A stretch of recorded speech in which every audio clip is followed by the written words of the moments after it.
Well, good morning, everyone. Thank you, Malcolm, for the wonderful music. And welcome to the Unitarian Universalist Church of the Desert. Whether you're here in the sanctuary or watching us from at home, you are welcome. I am Steve Toporoff, and I have the honor of serving as your worship associate for this very special Sunday service. We have a lot going on today.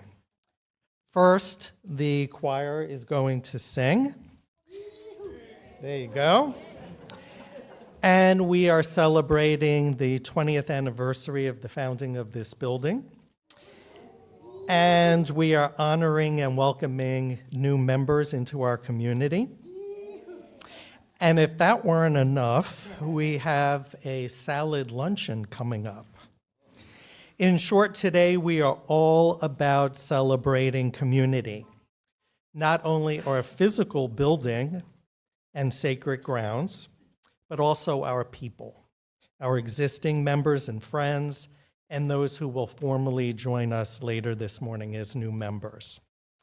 Before we begin, please take a minute to silence your cell phones, anything else that may ring or ding. And thank you. When we speak about community in our church, we recognize that we are not isolated from the broader Coachella Valley community in which we reside. Accordingly, we acknowledge that we gather on the unceded lands of the Agua Caliente Band of Cahuilla people, and we commit to grow in our understanding and relationship with this land and with the people who inhabited it and nurtured it before our arrival. Further, in this community, we strive to honor the inherent worth and dignity of every person. You are welcome here no matter your background, race, ancestry, and culture. We welcome people of all sexual orientations and gender identities, of all ages and sizes, people of all economic statuses and professions, and all physical and mental abilities. You are welcome here wherever you are from, whoever you may love, whatever your immigration status or civic engagement. We welcome all those who will learn and grow with us as we commit together to embrace the rich and beautiful diversity of the world and to build a community centered in justice, compassion, and love. If you would like to learn more about us and our community, you can visit our website at uucod.org. And to get on our email list, please write to admin, A-D-M-I-N, at uucod.org. In this community, we also take time to greet any newcomers and visitors. If you are here for the first time and are comfortable doing so, you are invited to stand or raise your hand, and an usher will come to you with a microphone. Right now, please share just your name and where you are from, and after the service, we could get to know you better at our coffee hour and salad luncheon. So let's start over here. Anybody new? Any visitors? No? Okay. In this section? Wow. Okay. We're all old timers here. Okay. Over here? No? Yeah? Am I missing anybody? And far end? Okay. Well, I guess, I don't know if that deserves an applause or not, but it certainly is a little unusual because lately we've had like record-breaking numbers of visitors and all. So anyway, old comers, newcomers, whoever you are, you're welcome here. And now we'll begin our service with Rav Ian ringing our Tibetan bowl and our music for centering.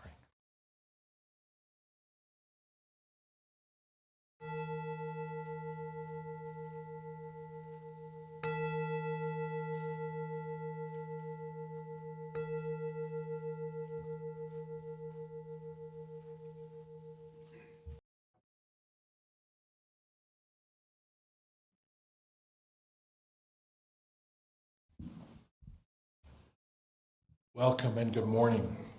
Glad to be here with you all today in this beautiful place on this beautiful day with your beautiful faces and voices.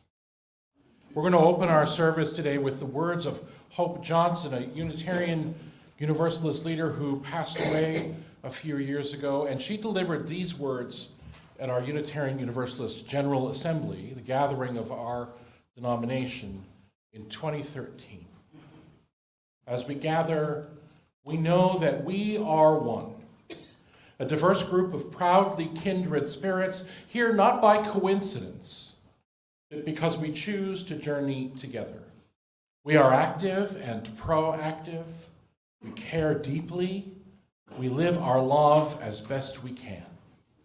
We are one, working, eating, laughing, playing, singing, storytelling, sharing, and rejoicing, getting to know each other, taking risks, opening up, questioning, seeking, searching, trying to understand, struggling, making mistakes, paying attention, asking questions, listening, and living our answers, learning to love our neighbors, learning to love ourselves, apologizing and forgiving with humility, and being forgiven through grace, creating the beloved community together. We are one.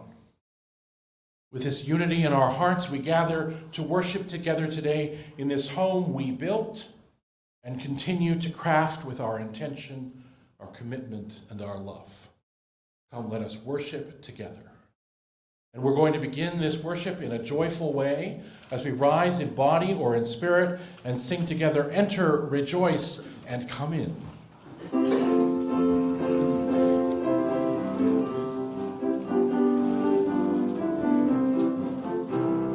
Enter, rejoice, and come in. Enter, rejoice, and come in. Today will be a joyful day.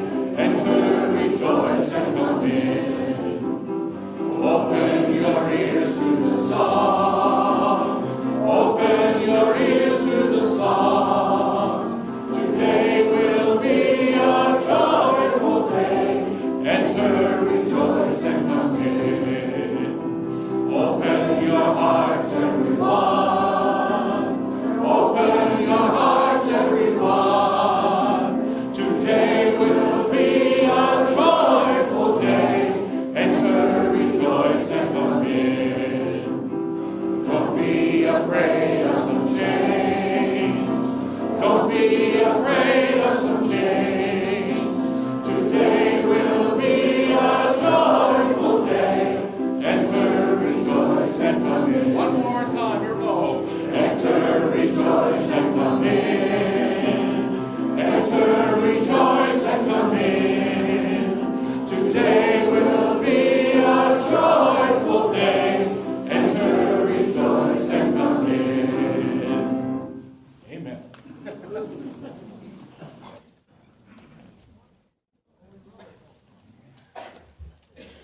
And now Rev Ian is going to light our chalice.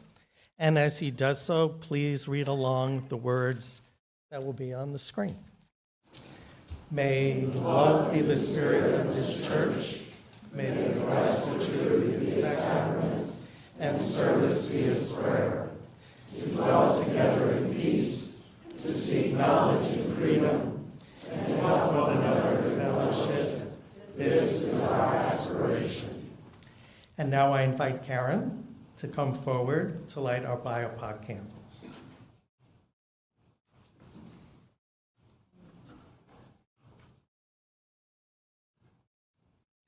And as she lights them, please read along. We light these candles in solidarity with Black, Indigenous, and other people of color as we journey together towards spiritual wholeness. May we, as a beloved community, work to dismantle racism and all forms of oppression. May we live out our values so that justice, dignity, and equity for all prevail.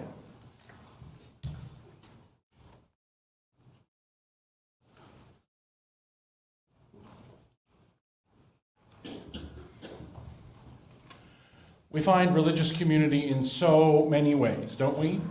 Sometimes we're born into it. Sometimes we are invited in by friends or neighbors who see our heart and know what we need. Sometimes we search long and hard to find a place that we can feel seen and challenged at the same time. However we find it, one day we come to realize that we have found a place we want to be part of, a place we want to put down some roots and make some deeper connections, a place that we might grow to call home. And so today, we are welcoming to our community a group of people who want to throw in their lot with us, who want to join this community as members, who want the thread of their lives to be knitted into the fabric of this community. We talk a lot here about crafting beloved ministry, crafting shared ministry, and in a little while, when our newcomers sign the book, you will be able to choose a small knitted square along with all the sorted paperwork you're going to be handed. This is a symbol of our commitment to knitting ourselves together in this beloved community where each thread, each strand makes a difference to the whole.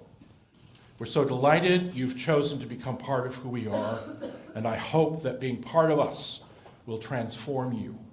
I know that it will transform us. So Randy, I think, is going to come forward and call folks up, and Randy and Tracy are going to, and Rand will guide people through what needs to happen, and in a moment we will have some words to share together. Good morning, everyone. My name's Randy Steele. I'm a member of the membership committee. Along with LeGrand, I'd like to personally and publicly thank LeGrand for the last 3 years of being the chairman of our committee. So yes, good round of applause. That's a lot of work. So also Tracy is on our committee, and Barb Storms, who is traveling this week, is also here. And Margaret was on the committee this last year too. So thank you all. So we have a record number of people joining our community this morning, which is really exciting.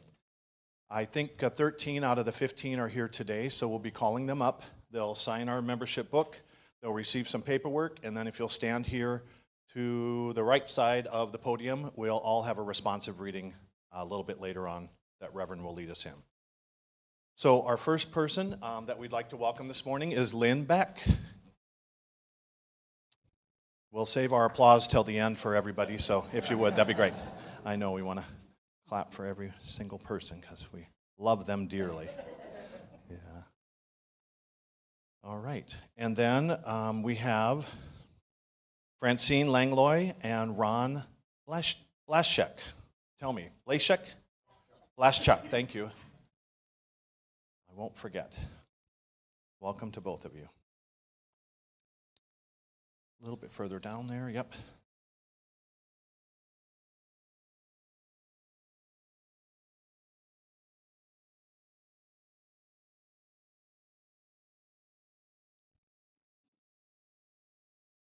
And next is Trish Ewaldson. Got to get the emphasis on the right syllable, right?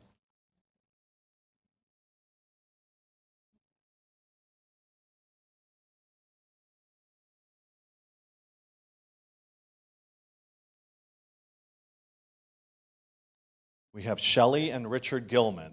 I know Richard's traveling, but Shelley is here this morning.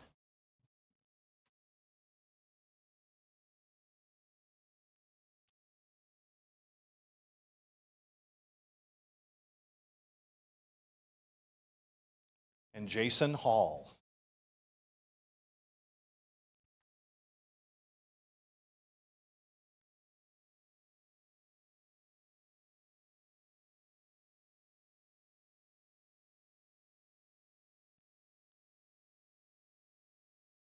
We have Mark Hernandez, who is traveling also, and his husband Ryan Mortensen.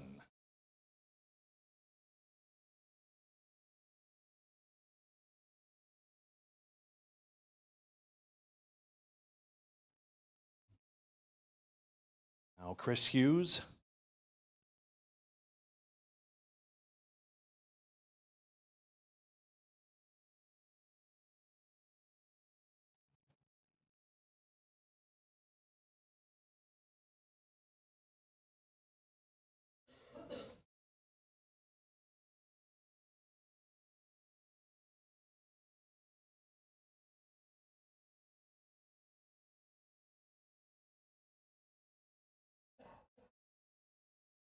And Claudia Lerner.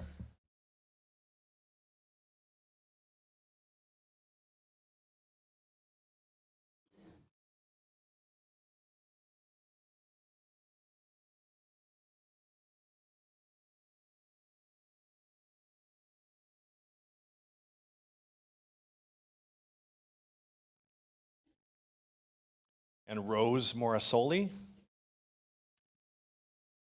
Rose here, I thought I saw her earlier. Yes, she is, yeah.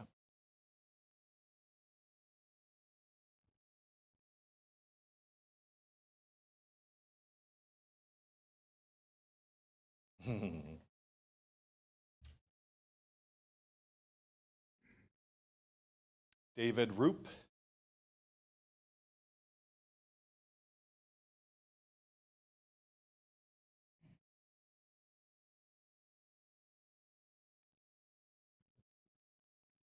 And Pat Sheffield.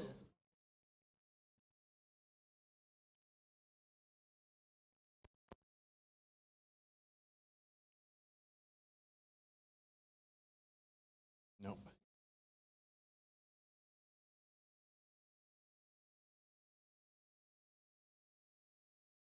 And Jewel Smith.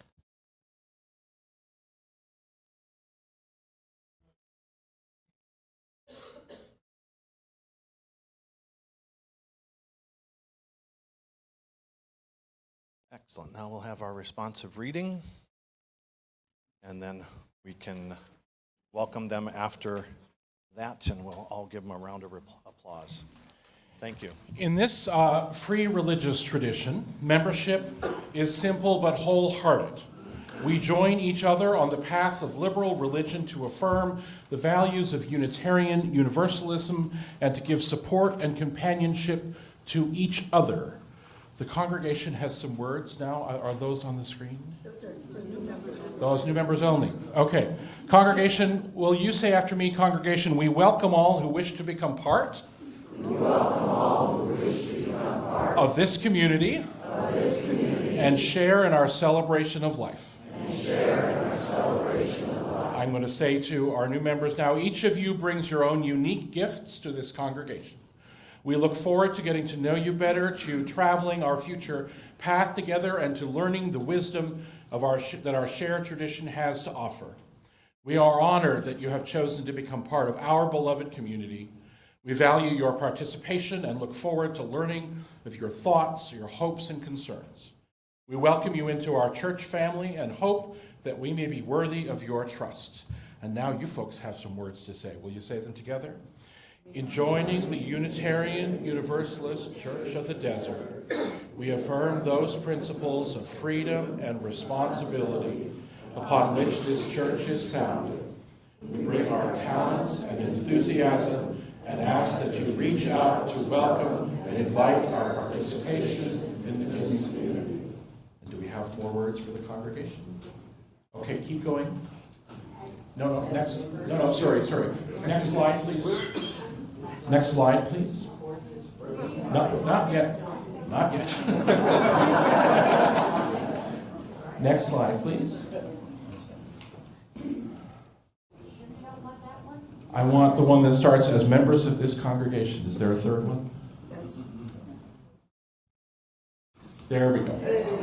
As members of this congregation, we pledge to support this religious community with our hearts, hands, talents, and resources, so that together we might become a voice for reason, freedom, love, and justice in our community and in the wider world. We knit us together to challenge and nurture one another in our efforts to speak honestly, to act with compassion, to respond to the call of justice with courage, to live with integrity, to love and care for one another, and to bless everyone, no exception. Welcome to our community.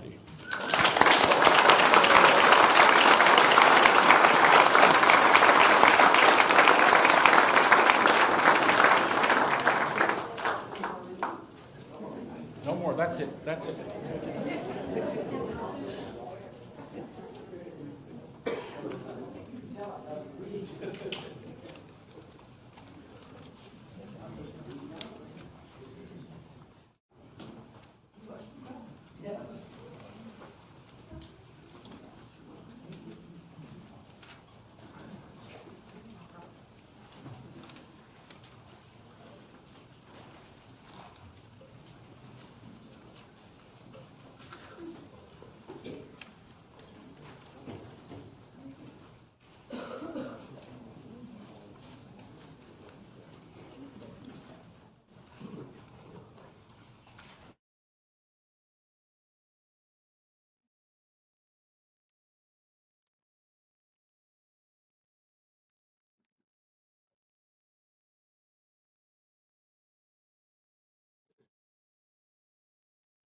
What a gift. Thank you, choir. Thank you, Jim. Thank you, Malcolm. What a gift to us today. Each of us brings so much to our community, don't we? We sing, we speak, we dig in the garden, we construct things, we deconstruct things, we do all sorts. You notice the little change up here, right?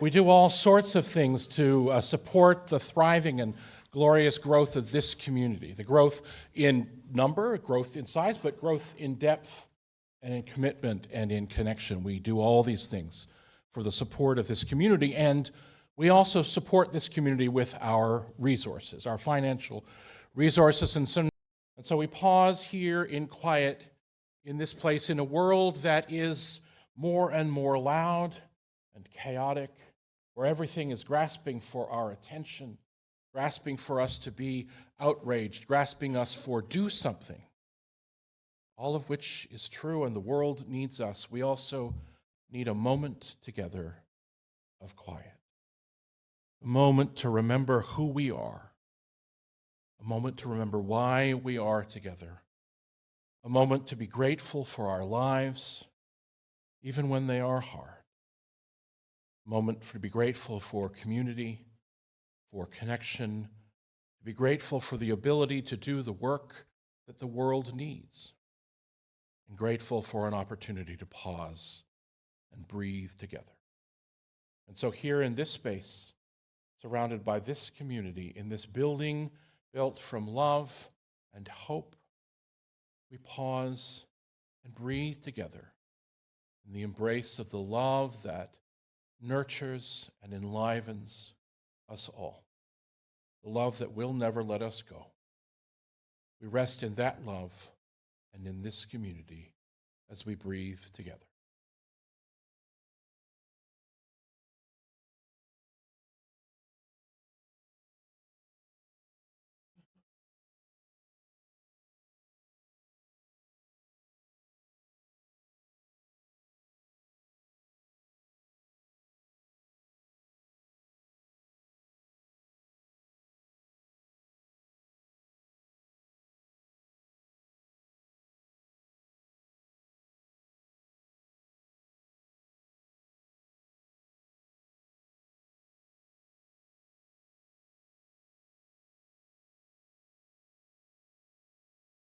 May all beings know peace. May all beings know an end to suffering. May all beings know love. Friends, will you join your voices together as we sing Spirit of Life, Fuente de Amor?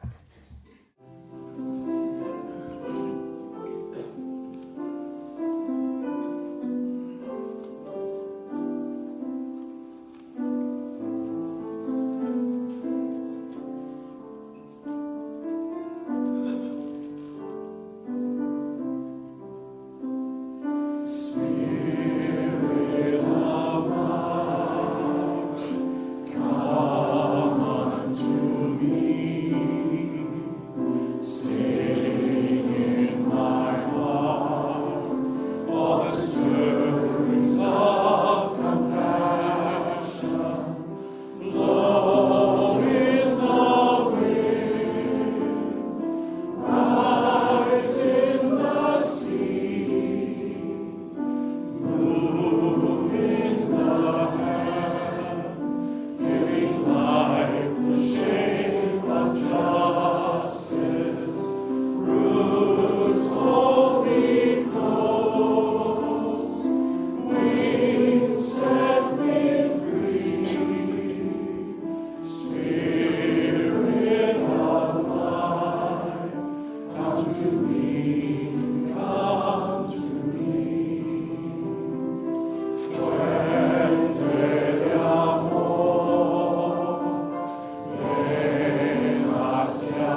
I would love to have Shirley and Linda join me up in the pulpit. Please. Shirley was our president when this building was first dedicated in 2005. Our current president, Bob Rancourt, as you heard, was unable to be here this morning, so I've invited Linda Savard, our immediate past president, to join us for this rededication of our building. A little thing, but important. The litany that we're going to share with you now is adapted almost word for word from the litany used at the original dedication of our building 20 years ago. In this moment of honoring the fulfillment of our long aspirations, it is appropriate that we give voice again to the values and human needs which have been our inspiration in the struggle to have and to lovingly nurture our own spiritual home. I would like to invite the members of the Unitarian Universalist Church of the Desert, including our new members, please, to rise in body or in spirit as we do this work.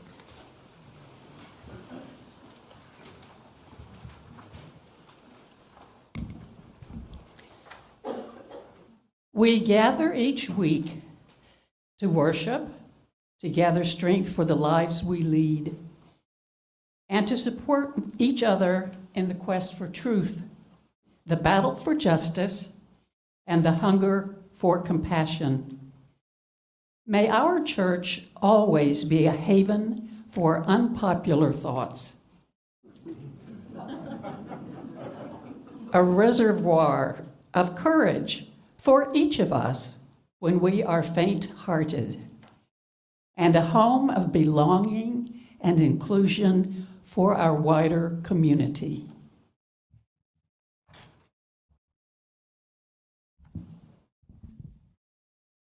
May our church continue striving to find its voice as a unique expression of Unitarian Universalism. Truly a church of all souls, reaching beyond these walls in defense of human dignity wherever it is threatened, whether because of race, gender, creed, immigration status, sexual orientation, or gender identity. And all of us together, can we go back to that? Thank you. We here assembled rededicate this church of our faith to present and future generations in this liberal religion, which always seeks to find truth, to uphold reason, to respond to human need, to affirm that life is good, and to demonstrate our faith through brave and generous living and bold and loving work for justice and peace.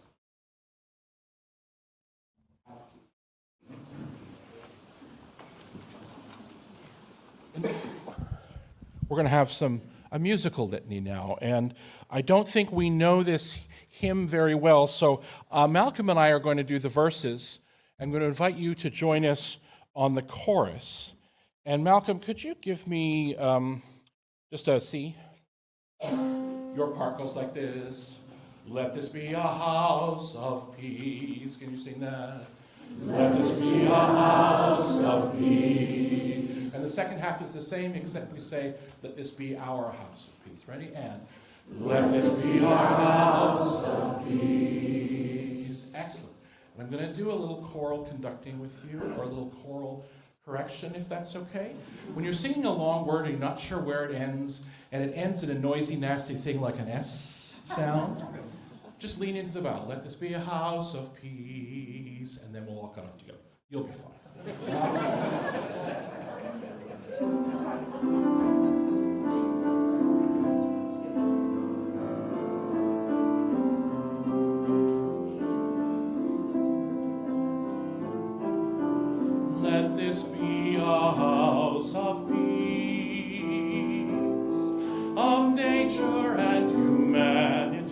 of sorrow and elation. Let this be our house, a haven for the healing, an open room for question and our inspiration. Let this be a house of peace. Let this be our house of peace. Let this be a house of freedom, guardian of dignity and worth held deep inside us. Let this be our house, a platform for the free voice, where all our sacred differences here shall not divide us. Let this be a house of peace. Let this be our house of peace. Let this on this house seek truth, where scientists and mystics abide in reverence here. Let this be a house of our creation, where works of art and melodies consecrate the atmosphere. Let this be a house of peace. Let this be our house of peace. Let this be a house of prophecy. May vision for our children be our common theme. Let this be our house of myth and lore and legend, our trove of ancient story and cradle of our tender dreams. Let this be our house of peace. Let this be our house of peace again. Let this be our house of peace. Let this be our house of peace.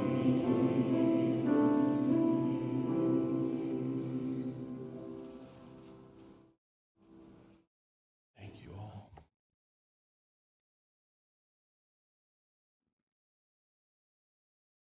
We like bylaws and strategic plans and those kinds of building business minutes and those kinds of things here. So these words are found on page 6 of the Unitarian Universalist Church of the Desert Strategic Plan, dated 2000 and corrected or updated in December of 2001. These are the words there.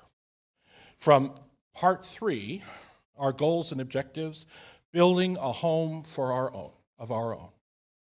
We plan to proceed, they wrote, with the building of a first structure, which will include an all-purpose room to be used for worship, ministers' and secretaries' offices, kitchen, restrooms, RE rooms, and storage space. No, not enough. This first phase will also establish the site plan with accompanying parking facilities, outdoor spaces, and landscaping. The architects have taken great care to deal with any climate problems and wind conditions that are inherent in the desert. This is to be followed in the near future by the addition of a sanctuary already envisioned. Throughout the remainder of that strategic plan, you can read evidence that the congregation took this plan and this part of the plan very seriously. Meetings, consultations, loans, capital campaigns, arguments, architect designs, more meetings and planning. The plan was, and I quote, for construction to be completed, the building furnished, and the first service conducted in January of 2003. But like all plans, and especially building plans, that date was a little optimistic. But Eventually, after years and years of hard conversations and hard work, on March 27th, Thursday, 2005, 20 years ago this coming Thursday, the Unitarian Universalist Church of the Desert celebrated its first worship service in this room, in this building, now our home. Since that time, thousands of people have worshiped here. Hundreds have served on the board and committees and sung in the choir, planned and pulled off parties and plays and auctions, painted protest signs and written cards of care and support, packed food boxes and backpacks and envelopes, raised thousands of dollars, spent thousands of dollars, cleaned floors and carpets, argued about those floors and carpets, patched and painted walls, tended to roof and patio and parking lot, designed and planted and tended growing native gardens, imagined and crafted a labyrinth and beautiful artwork, taught children and adults, visitors and old-timers, hired and called ministers and office administrators and piano players and religious educators and music directors, and drunk an awful lot of coffee. It was from this building that the voice of this community spoke out for peace and truth and justice. From this building that the hands of this community shared food and water and strength and care. From this building that the spirit of this community sang kindness and love and belonging. But even from the start, it wasn't just about the building for our people. The vision statement contained in that strategic plan says this: we will build a beautiful, well-maintained facility that will not only house worship, but will meet the needs of every church committee and organization, as well as outside organizations whose work we value, while always remembering that the building can never be more important than the people it is meant to house. The building is important because of the possibilities it offers the community. It's a lovely, safe, and beautiful place, but it is not our purpose or our end goal. We care for it and maintain it and keep it safe because it gives us possibility. The Tao Te Ching in Arthur Waley's translation says this: we put 30 spokes together and call it a wheel, but it is on the space where there is nothing that the usefulness of the wheel depends. We turn clay to make a vessel, but it is on the space where there is nothing, there is no clay, that the usefulness of the vessel depends. We pierce doors and windows in walls to make a house, and it is on these spaces where there is nothing that usefulness of the house depends. The usefulness and beauty of this building is what it allows us to do and to be, how it allows us to choose and act in our hearts and in the world. Because our world needs communities like the one we craft here every day. Every day, we try to figure out as individuals and as a community how to survive, how to resist the totalitarian cruelty that our government is working devilishly hard to impose on all of us. We seek voices and visions of something different, something grounded that can help us thrive even in these days. One of the voices that I'm listening to is Anand Giridharads, whose blog, The Ink, is focused on this resistance. This past week, he shared a post that speaks, I think, directly to us in this room on this day, and so I'm going to quote at a little longer length than usual from his words. He writes, "The best revenge against these grifters and bigots and billionaires and bullies is to live well, richly, together. The best revenge is to refuse their values, to embody the kind of living free, colorful, open that they want to snuff out. And so living well and living in community and living with others and taking care of your people and even not your people is not just self-care in order to keep fighting. It is actually inseparable from resisting their big project. Because having and nurturing in your life a sphere for joy and connection and community and love and food and music and human difference and living and letting live is everything they are not, and is everything they are trying to take away. That's my end of quoting his words. And so here we are, having lived and struggled and thrived in this place, in this building for 20 years now, nesting in our home, caring for it, fixing it when it fails, sometimes forgetting the ways that it supports and shelters and nurtures us with its constancy. In this home, cared for by our hands and hearts and the hands and the hearts of those who came before us. Think for a moment of all of those who came before us. There are those of you in this room who remember March of 2005 in this place. There are those of you who remember the time before when we were wandering in the desert, as they say. There are those of you who have been part of keeping this place alive and thriving all along. Every single one of you has done your part to keep this place alive and safe and thriving and fresh. And I want you to pause for a moment in gratitude for those people, too many to name here, who spent their lives and their resources and their hopes in keeping this place and this community alive and thriving. Here we are, living into their vision of beloved community, of our vision of a home in the desert, a home of safety, of trust, of shelter, of grounding, of love. A home where we celebrate and mourn together, dance and sit together, talk and sing and listen together, crafting joy and connection and community and love and food and music and human difference. May we continue to care for and nurture this place for 20 more years and beyond that into the future. May we celebrate and craft this community of kindness, justice, faithfulness, and love all the days of our lives. May it be so. Friends, will you join me in sing one more time? Rise in body and spirit, and we're going to sing hymn number 1. May nothing evil cross this door.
Before we conclude this morning, we have a few items of information.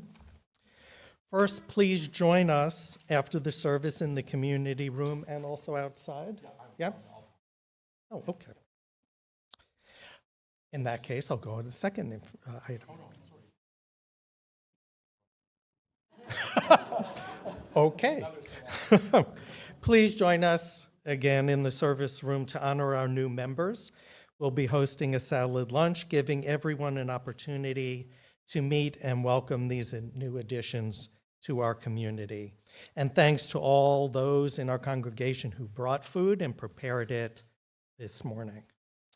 Second, I'm making the following announcement as a member of both the congregation's worship committee and as a representative of our congregation's diversity, inclusion, and belonging ministry.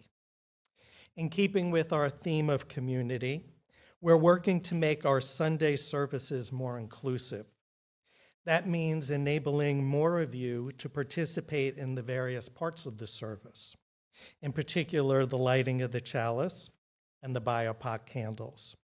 Perhaps you'd like to commemorate a birthday or an anniversary, or maybe you have grandchildren or visitors in town and wish to light the chalice as a family.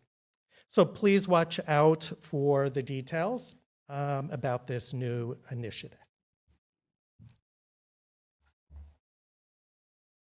Yep.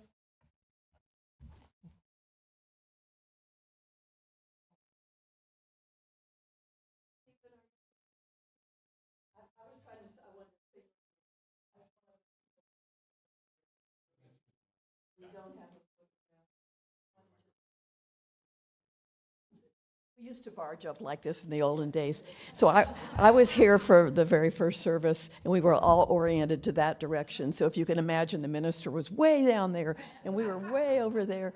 The only reason I'm here is I tried to capture a picture of the new members today, and it didn't work. So I'm going to ask all of you who are new, who just joined today, if you'd please, instead of rushing out to shake hands and eat your wonderful salads, come assemble here so I can take a really better photo, because in 20 years you might enjoy laughing about this fabulous day. Like, I wish we had a photo of that one. So the new members, please welcome and congratulations. At our conclusion, come play.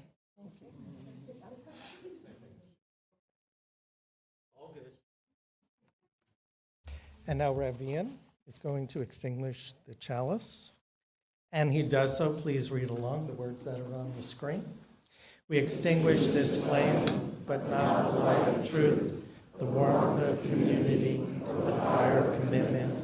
These we carry in our hearts until we are together again.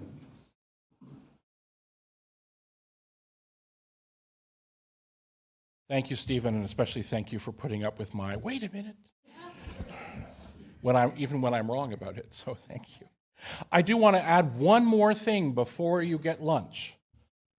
So those new members come on up, but we are today, we are dedicating memorial stones to the Reverend Ken McLean, who was minister of this congregation for so long earlier in our life and was instrumental in this congregation finding and building this building. And so we finally have memorial stones to put in our garden. So I'm going to invite you, as soon as there's lots going on, as soon as Malcolm has finished the postlude, I'm not going to stand at the door as usual. If you could join us out at the memorial garden at that end of the patio, we will just take a few moments. We have a few words to dedicate those stones, and then you can come back in and enjoy your wonderful lunch. So when Malcolm is finished, we're going to head out there and just do that intentionally, but without delay. I want to remind you, as I begin my closing today, remind you of the vision statement that was in that strategic plan way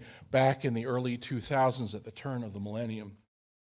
We wrote, "We will build a beautiful, well-maintained facility that will not only house worship, but will meet the needs of every church committee and organization, as well as outside organizations whose work we value, while always remembering that the building can never be more important than the people it is meant to house. May we be the people that this building calls us to be, a people of care, a people of presence, a people of flexibility and sturdiness, a people of possibility, a people of love. Go in peace, my friends, to love and serve the world.